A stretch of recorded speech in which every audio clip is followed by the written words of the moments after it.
हाथ के बीचों बीच हरे भरे खेतों और कलकल करती नदियों के किनारे बसा था एक प्यारा सा गांव सुनहरीपुर। यहाँ जिंदगी मौसम के हिसाब से बड़े आराम से चलती थी। हवा ताजी थी जिसमें गीली मिट्टी और खिलते फूलों की खुशबू बसी थी। गांव वाले एक दूसरे को अच्छे से जानते थे, सुख दुख एक बड़े परिवार की तरह बांटते थे। बच्चे धूल भरी गलियों में खूब खेलते थे, उनकी हंसी आम के बागों में गूंजती थी। ये जगह बहुत सुंदर और शांत थी, एकदम पीसफुल। यहाँ ईमानदारी सबसे ऊपर थी। लोग मेहनत करते और अपनी कमाई से खुश रहते। उनके दिल साफ और हौसले बुलंद थे। इसी प्यारे से माहौल में 3 नौजवान रहते थे, रवि, मोहन और सुरेश। वो सिर्फ दोस्त नहीं थे, भाई जैसे थे। बचपन से ही उनकी जिंदगियां एक दूसरे से जुड़ी हुई थी। रवि अपनी हाजिर जवाबी और खूब सारी एनर्जी के लिए जाना जाता था, हमेशा मजाक करने या मदद के लिए तैयार रहता। मोहन बड़ा समझदार था, ज्यादातर चुप रहता, पर उसकी नजरें तेज थीं और सलाह पक्की होती थी। सुरेश तीनों में सबसे ताकतवर, दिल का नरम था और उसकी वफादारी की कोई सीमा नहीं थी। उनके स्वभाव अलग अलग थे, फिर भी ये फर्क एक दूसरे को पूरा करते थे और एक ऐसा रिश्ता बनाते थे जो दुनिया की मुश्किलों से टूटने वाला नहीं लगता था। उनकी दोस्ती सुनहरीपुर में सब जानते पहचानते थे। वो साथ में बड़े हुए थे, हर छोटा मोटा एडवेंचर और राज एक दूसरे से बांटते थे। बचपन में काकी के बाग से पके आम चुराने से लेकर जवानी के मुश्किल सबक में एक दूसरे का साथ देने तक उनकी दोस्ती सच्चे प्यार की मिसाल थी। उन्होंने गांव की नदी में साथ में तैरना सीखा था। उनकी जवानी की चीख पुकार दोपहर की शांति भंग कर देती थी। तूफानी रातों में वो एक साथ दुबक जाते, कहानियां और डर बांटते जब तक नींद न आ जाए। उनका बीता हुआ कल मासूम खुशियों और पक्के साथ के पलों से भरा था। ये गहरा रिश्ता ही उनकी जिंदगी का आधार था, ताकत और सुकून का जरिया। गांव वाले अक्सर उनकी दोस्ती की तारीफ करते थे। देखो रवि, मोहन और सुरेश को कोई बुजुर्ग कहता, उनका रिश्ता गांव के चौक वाले पुराने बरगद के पेड़ जितना मजबूत है। और सच में ऐसा ही लगता था। वो हर मुश्किल का सामना एक साथ करते, उनकी अपनी अपनी ताकतें मिलकर हर रुकावट को दूर कर देती थी। अगर एक परेशान होता तो बाकी 2 तब तक चैन से नहीं बैठते जब तक मामला सुलझ न जाए। उनकी जिंदगियां एक सीधी सादी चादर जैसी थी, जो आपसी इज्जत, गहरे प्यार और बिना कहे वाली समझ से बुनी हुई थी, जो शब्दों से कहीं बढ़कर थी। उनकी एकता एक प्रेरणा थी, सुनहरीपुर में सच्ची दोस्ती की एक मिसाल। उनके दिन साथ बिताए अनुभवों से भरे थे। हर अनुभव उनकी दोस्ती को और पक्का करता था। वो अक्सर खेतों में साथ मेहनत करते। उनके गाने और मजाक मेहनत को हल्का कर देते थे। अगर रवि का हल टूट जाता तो मोहन बिना सोचे अपने औजार दे देता और सुरेश शाम होने से पहले काम पूरा करने में अपनी मजबूत बाजुओं से मदद करता।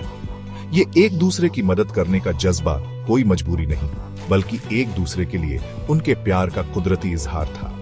वो समझते थे कि एकता से हर बोझ हल्का हो जाता है। उनकी मिलीजुली कोशिश आम बात थी। जो भी उनकी ये टीम वर्क देखता, तारीफ करता था। एक बार मोहन की छोटी बहन बहुत बीमार पड़ गई। गांव के वैद्य जी ने कुछ दुर्लभ जड़ी बूटियां बताई थीं, जो सुनहरीपुर से दूर खतरनाक पहाड़ियों पर ऊंचाई में उगती थीं। बिना एक पल भी सोचे रवि और सुरेश उस खतरनाक सफर के लिए तैयार हो गए। उन्हें खड़ी चढ़ाइयों और संकरे रास्तों का सामना करना पड़ा। मोहन और उसके परिवार के लिए उनके प्यार ने उनके इरादों को मजबूत रखा। वो थके हुए लेकिन कामयाब होकर लौटे, जान बचाने वाली जड़ी बूटियों के साथ। मोहन का एहसानमंद होना शब्दों में बयां नहीं किया जा सकता था, और ये घटना उनके अटूट रिश्ते की एक और मजबूत कड़ी बन गई। बिना किसी स्वार्थ के मदद करने के ऐसे काम उनके बीच आम थे, जो उनके रिश्ते की असली पहचान थे। छोटी छोटी रोजमर्रा की बातें भी उनके गहरे रिश्ते को दिखाती थी। वो अक्सर शाम को नदी किनारे इकट्ठा होते, दिन भर की कहानियां सुनाते या बस आराम से चुपचाप बैठे सूरज को आसमान में नारंगी और बैंगनी रंग भरते देखते। अगर उनमें से किसी एक के पास खाने के लिए सिर्फ एक रोटी होती तो वो अपने आप उसे 3 बराबर हिस्सों में तोड़ लेता। बिना किसी झिकझिक या बदले में कुछ पाने की उम्मीद के ये बांटने का सीधा साधा काम उनकी गहरी दोस्ती के बारे में बहुत कुछ कहता था। इन्हीं शांत पलों में, इन्हीं दिखावे से दूर इशारों में उनकी दोस्ती की असली ताकत सबसे ज्यादा चमकती थी। उनके एक दूसरे के लिए वफादारी सुनहरीपुर में मशहूर थी। एक बार पड़ोस के गांव के एक शरारती लड़के ने सुरेश पर चोरी का झूठा इल्जाम लगाने की कोशिश की। रवि ने अपनी तेज बुद्धि से बड़े ध्यान से सबूत इकट्ठा किया और गांव की पंचायत में सुरेश के बचाव में जोरदार तरीके से बात की। मोहन मजबूती से सुरेश के साथ खड़ा रहा, चुपचाप मगर दमदार हौसला देते हुए। सच जल्द ही सामने आ गया और सुरेश बेकसूर साबित हुआ। दोस्तों पर उसका भरोसा और पक्का हो गया। इस घटना ने उनकी तिकड़ी की इज्जत और बढ़ा दी, जिनकी एकता नाइंसाफी और झूठ के खिलाफ एक किला थी, दूसरों के लिए वफादारी की एक मिसाल। सुनहरीपुर में जिंदगी दिखावे से दूर थी और तीनों दोस्त छोटी छोटी चीजों में खुशियां ढूंढ लेते थे। अच्छी फसल, गांव के चौक में खेलते बच्चों की हंसी, गर्मी की शाम में ठंडी हवा, यही वो खजाने थे जिन्हें वो सहेज कर रखते थे। उन्हें इज्जत की जिंदगी के लिए जरूरी चीजों से ज्यादा दौलत या बड़ी बड़ी चीजों की चाहत नहीं थी। उनका सुकून उनके मजबूत कम्युनिटी रिश्तों, उनके विश्वास और सबसे जरूरी उनकी अटूट दोस्ती से आता था। उनका मानना था कि खुशी ज्यादा चीजों में नहीं, बल्कि रिश्तों की गहराई और दिल के सुकून में मिलती है। यही सोच उनकी रोज की जिंदगी का रास्ता दिखाती थी। वो अक्सर भविष्य के लिए अपनी छोटी छोटी ख्वाहिशों के बारे में बात करते थे। रवि अपनी छोटी सी जमीन को बनाने का सपना देखता था ताकि वो अपने बूढ़े माँ बाप को ज्यादा आराम की जिंदगी दे सके।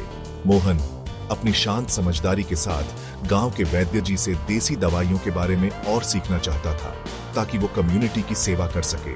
सुरेश उम्मीद करता था कि अगली बरसात आने से पहले वो अपने परिवार के लिए एक मजबूत घर बना लेगा। ये सपने सीधे सादे थे, जिम्मेदारी और अपने आसपास अच्छा योगदान देने की इच्छा पर टिके थे।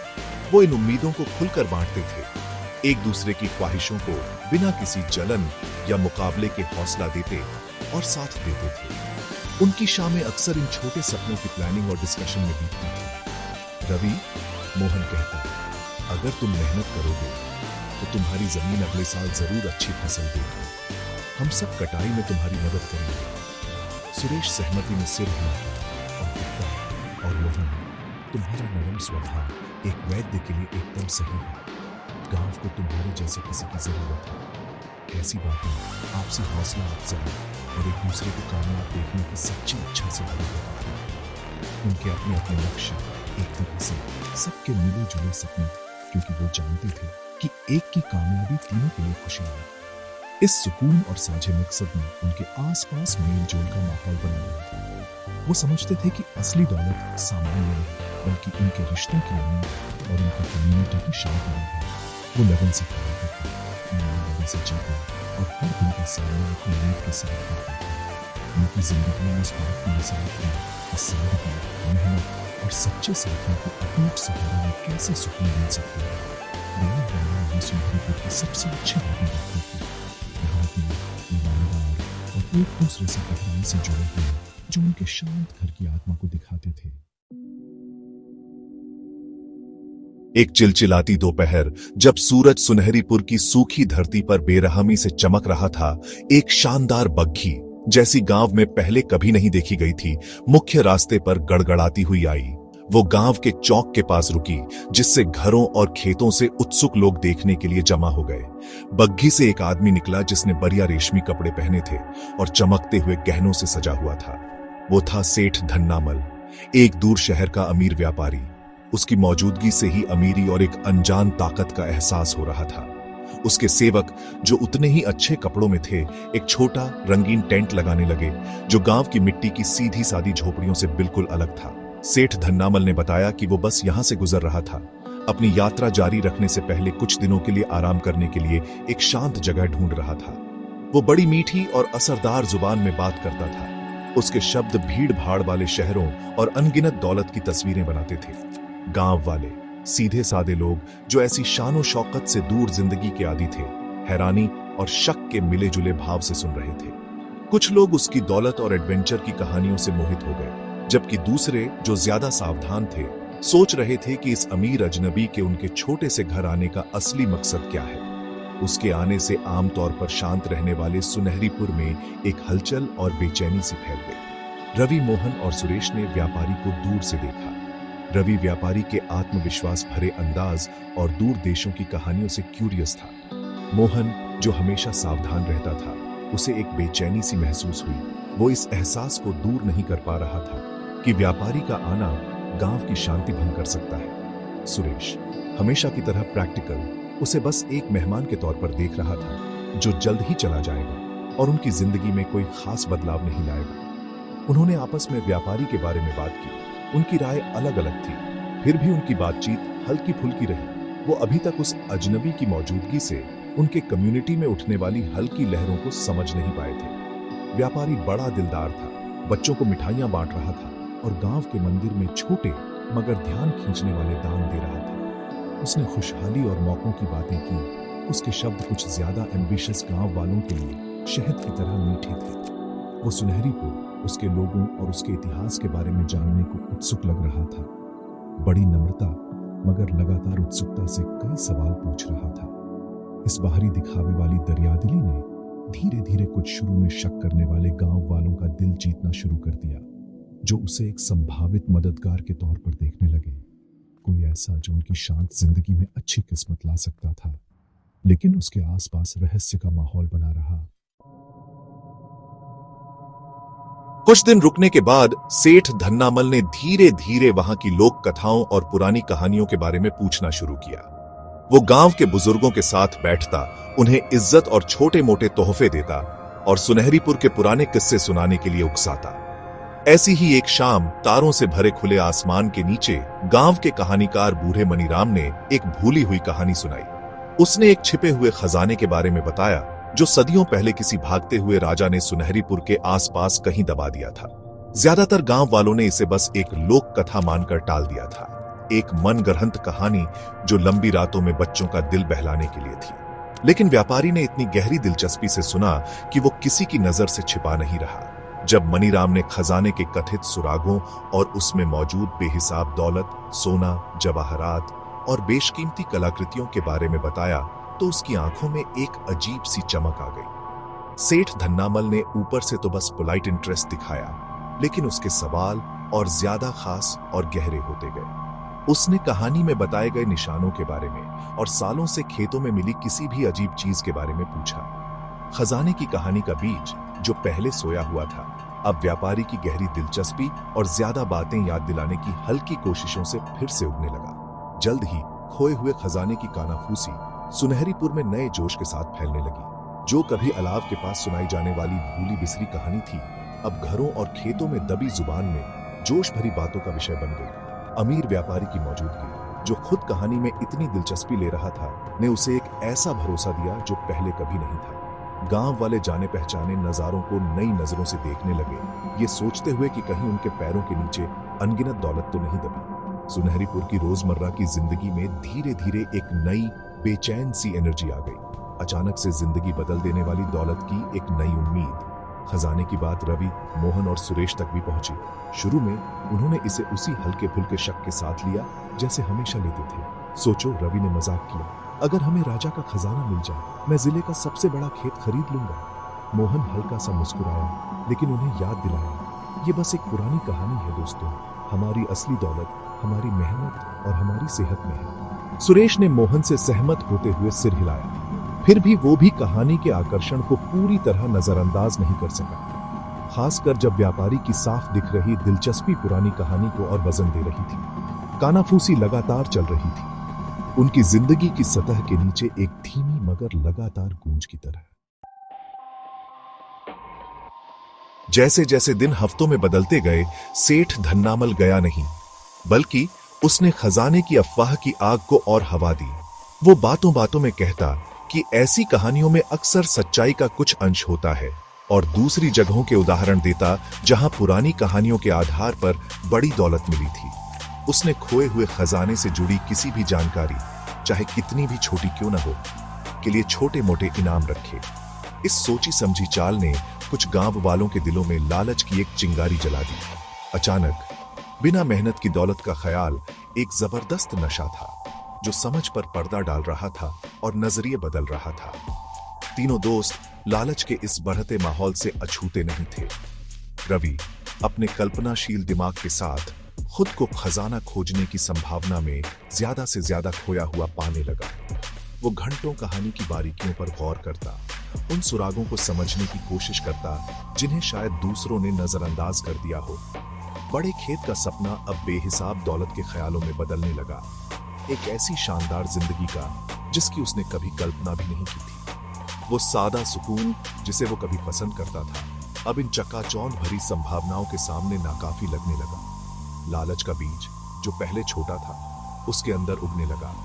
मोहन रवि के बढ़ते जुनून को चिंता के साथ देख रहा था। उसने उसे समझाने की कोशिश की, उसे उनके उसूलों और ईमानदारी की मेहनत की अहमियत याद दिलाई। रवि, वो नरमी से कहता, ये खजाने की खोज ध्यान भटकाने वाली चीज है। असली खुशहाली मेहनत से आती है, परछाइयों के पीछे भागने से नहीं। सुरेश को भी बेचैनी महसूस हुई। उसने रवि के बर्ताव में एक बदलाव देखा, एक बेचैनी, एक छिपा हुआ जोश जिसने उसके आम खुशमिजाज स्वभाव की जगह ले ली थी। हालांकि सुरेश खुद इतनी आसानी से बहकने वाला नहीं था, लेकिन सोने और जवाहरात की लगातार बातों ने उसके मजबूत दिल में भी एक हल्की सी बेचैनी पैदा कर दी थी। उनके विचारों की एकता में पहली लगभग न दिखने वाली दरारें पड़ने लगी। व्यापारी इन हल्के बदलावों को देखकर जान गया था कि उसकी योजना काम कर रही है। वो इंसानी फितरत को समझता था, दौलत की मोहक ताकत को, और ये कैसे सबसे मजबूत रिश्तों को भी खोखला कर सकती है। उसने अपना नाटक जारी रखा, एक नेक दिल देखने वाले की तरह दिखता रहा, जबकि वो धीरे धीरे गांव वालों की इच्छाओं को अपने हिसाब से मोड़ रहा था। सुनहरीपुर की हवा उम्मीद और एक खामोश बेचैन सी आस से भारी हो गई। छिपे हुए सोने का लालच एक ताकतवर शक्ति बनता जा रहा था, जो धीरे धीरे मगर यकीनन समाज के नैतिक ताने बाने और खासकर रवि, मोहन और सुरेश की दोस्ती को परखने लगा था। एक शाम रवि मोहन और सुरेश के पास आंखों में एक नई तेजी ले पहुंचा। उसने दावा किया कि उसने कहानी से एक जरूरी सुराग खोज निकाला है, एक ऐसा सुराग जो सुनहरीपुर के बाहर पुराने टूटे फूटे मंदिर के पास एक खास जगह की ओर इशारा करता था। दोस्तों, उसने कहा, उसकी आवाज जोश से कांप रही थी, मुझे यकीन है खजाना वही है। हमें आज रात जाना चाहिए, अंधेरे की आड़ में। अगर हमें वो मिल गया तो हमारी जिंदगियां हमेशा के लिए बदल जाएंगी। हम इतने अमीर हो जाएंगे जितना हमने कभी सोचा भी नहीं था। उसका जोश फैलने वाला था, लेकिन उसमें एक बेचैन, लगभग बुखार जैसी बात थी जिससे उसके साथी परेशान हो गए। मोहन हिचकिचा रहा था। रवि, ये गलत लग रहा है, उसने अपनी चिंता जताई। चोरी छिपे खोजना, दौलत की इस अचानक इच्छा के चलते, ये हम नहीं हैं। क्या हो अगर ये खजाना खुशी से ज्यादा मुसीबत ले आए? और गांव का क्या ऐसी चीज को बांटना नहीं चाहिए? सुरेश रवि के प्रति अपनी वफादारी और अपने अंदर की सही गलत की समझ के बीच फंस गया। उसे उलझन हो रही थी। उसे रवि के प्लान में आकर्षण दिखा, उनकी मुश्किलों का अंत, आराम की जिंदगी। लेकिन मोहन की बातें उसके जमीर को छू गई। दोस्तों के बीच जो कभी आसान सहमति होती थी, अब उसकी जगह एक तनावपूर्ण बहस ने ले ली थी। रवि बेसब्र और सोने के ख्यालों में खोया हुआ उनकी हिचकिचाहट से चिर गया। तुम्हें दिखता नहीं? उसने बहस की। ये हमारा मौका है, हम इसे सबके साथ क्यों बांटें जब हम ही इसे ढूंढ सकते हैं? अगर हमने ये मौका हाथ से जाने दिया तो लोग हमें बेवकूफ कहेंगे। उसके शब्द तीखे और उसकी आदत के खिलाफ मतलबी मोहन और सुरेश को चुप गए। ये पहली बार था जब उनकी बातों में ऐसा लहजा आया। एक साफ इशारा कि लालच का जहर अपना खतरनाक जादू चलाने लगा था। जहां कभी सिर्फ एकता और आपसी समझ थी, वहां दरार पैदा कर रहा था। उनकी जीवन भर की दोस्ती की नींव इस तनाव में कांप उठी। आखिरकार रवि के जोरदार आग्रह और दौलत के चकाचौंध भरे वादे ने सुरेश को झुकाना शुरू कर दिया। अपने परिवार के लिए भरपूर इंतजाम करने का ख्याल, कभी उनके अगले निवाले की चिंता न करने का ख्याल एक जबरदस्त प्रेरणा थी। लेकिन मोहन अपने उसूलों पर अटल रहा। उसका दिल किसी अनहोनी की आशंका से भारी था। वो खुद को किसी ऐसी चीज में शामिल नहीं कर सका जो चोरी छिपी और लालच से भरी लग रही थी। उस रात जब रवि और एक हिचकिचाता हुआ सुरेश फावड़ों और लालटेनों के साथ बाहर निकलने की तैयारी कर रहे थे, मोहन ने उन्हें जाते हुए देखा। एक गहरा दुख उस पर छा गया। तिकड़ी जो कभी एक दूसरे से अलग नहीं होती थी, अब अनदेखी दौलत के लालच से बंट गई थी। अमावस की रात के अंधेरे में रवि और सुरेश पुराने मंदिर की टूटी फूटी दीवारों तक पहुंचे। हवा खामोशी से भारी थी, जिसे सिर्फ झींगुरों की आवाज और पत्तों की सरसराहट तोड़ रही थी। रवि, जिसका दिल उम्मीद से तेज धड़क रहा था, फौरन उस जगह को ढूंढने लगा जहां उसे यकीन था कि खजाना है। सुरेश हालांकि रवि के साथ आया था, उसे एक बढ़ती हुई बेचैनी महसूस हो रही थी। उनके मिशन का राज, मोहन की नामंजूरी और सुनसान मंदिर का डरावना माहौल उसके ज़मीर पर भारी पड़ रहा था। उसने रवि को पागलों की तरह खोदते हुए देखा। उसकी हरकतें सोने की एक बेचैन भूख से चल रही थीं। जैसे ही रवि ने और गहरा खोदा, उसका फावड़ा किसी सख्त चीज से टकराया। एक दबी हुई आवाज खामोशी में गूंजी। यही है सुरेश, यही है, रवि चिल्लाया। उसकी आवाज एक भर्राई हुई फुसफुसाहट थी। उसने मिट्टी को पंजों से खोदा और एक पुराना लकड़ी का संदूक निकाला जो जंग लगी लोहे की पट्टियों से बंधा हुआ था। वो भारी था, अंदर अनगिनत दौलत का वादा करता हुआ। एक पल के लिए सुरेश को भी जोश का एक झटका लगा। संदूक असली था, कहानी सच्ची थी, उनकी जिंदगियां बदलने वाली थी। लेकिन जब उसने टिमटिमाती लालटेन की रोशनी में रवि का चेहरा देखा तो उसे खुशी नहीं बल्कि एक अजीब बेचैन करने वाला लालच दिखा। इसी नाजुक मोड़ पर जब खजाना सचमुच उनके पैरों पर था, मोहन के शब्द सुरेश के दिमाग में गूंजे। क्या हम ऐसे हैं? उसने अपनी सालों की दोस्ती के बारे में सोचा जो ईमानदारी और आपसी इज्जत पर बनी थी। उसने उस सीधी सादी सुकून भरी जिंदगी के बारे में सोचा जो उन्होंने साथ बिताई थी। एक ऐसी जिंदगी जहां उनका रिश्ता ही उनका सबसे बड़ा खजाना था। मोहन का निराश चेहरा उसके सामने कौंध गया। क्या सोने का ये संदूक उन उसूलों को कुर्बान करने लायक था जिन पर वो जिए थे, उस भरोसे को जिसे उन्होंने पाला था? सुरेश के अंदर एक गहरा संघर्ष छिड़ गया। लालच और उसके अंदर की सही गलत की समझ के बीच एक लड़ाई। अचानक सुरेश ने रवि के कंधे पर हाथ रखा। रवि रुको, उसने कहा। उसके अंदर की उथल पुथल के बावजूद उसकी आवाज मजबूत थी। हम वो नहीं कर सकते। नहीं सही था। ये दौलत जो चोरी छिपे और लालच के चलते मिली है, हमें सिर्फ दुख देगी। ये हमारे पास जो कुछ है उसे बर्बाद कर देगी। चलो इसे छोड़ देते हैं। चलो मोहन के पास वापस चलते हैं और उसे बताते हैं कि हमसे गलती है।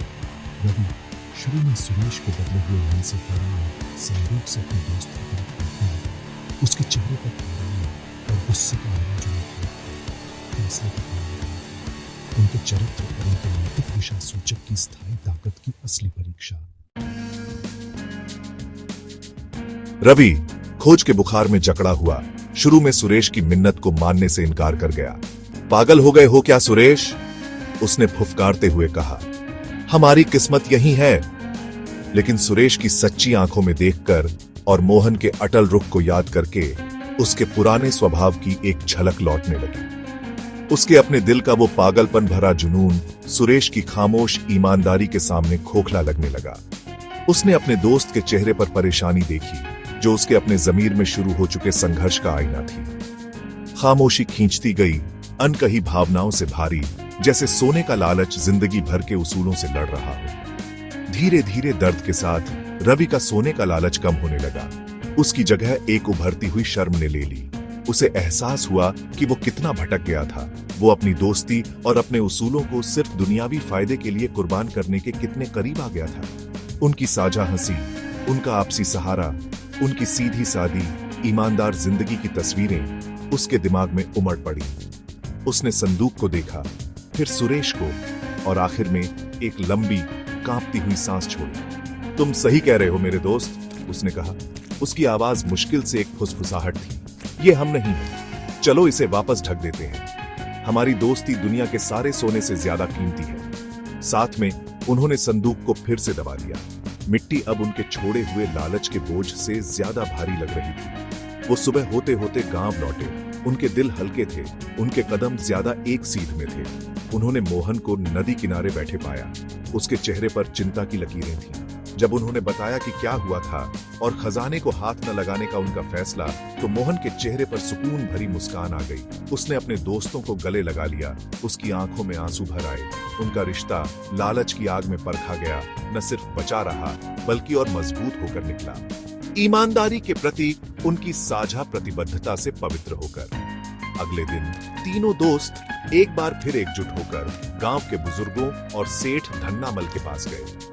उन्होंने संदूक की जगह बताई, अपने शुरुआती लालच और अपने आखिरी फैसले के बारे में समझाया। पता चला कि व्यापारी ने ही खजाने की पूरी अफवाह फैलाई थी। एक पुराने नक्शे और एक रखे हुए संदूक का इस्तेमाल करके गांव वालों की, खासकर मशहूर तिकड़ी की ईमानदारी परखने के लिए उसने कबूल किया कि वो एक बड़े कम्युनिटी प्रोजेक्ट के लिए सच्चे ईमानदार आदमियों की तलाश में था जिसे वो फंड करना चाहता था। उनकी गहरी ईमानदारी और उनकी दोस्ती की ताकत से प्रभावित होकर सेठ धन्नामल ने ऐलान किया कि रवि, मोहन और सुरेश ही सुनहरीपुर के असली खजाने थे। जो दौलत वो लाया था फिर उसे पूरे गांव की भलाई के लिए इस्तेमाल किया गया। तीनों दोस्तों की समझदारी और ईमानदारी के मार्गदर्शन में ये साबित करते हुए कि ईमानदारी और एकता ही सच में सबसे बड़ी दौलत है जो किसी के पास हो सकती है।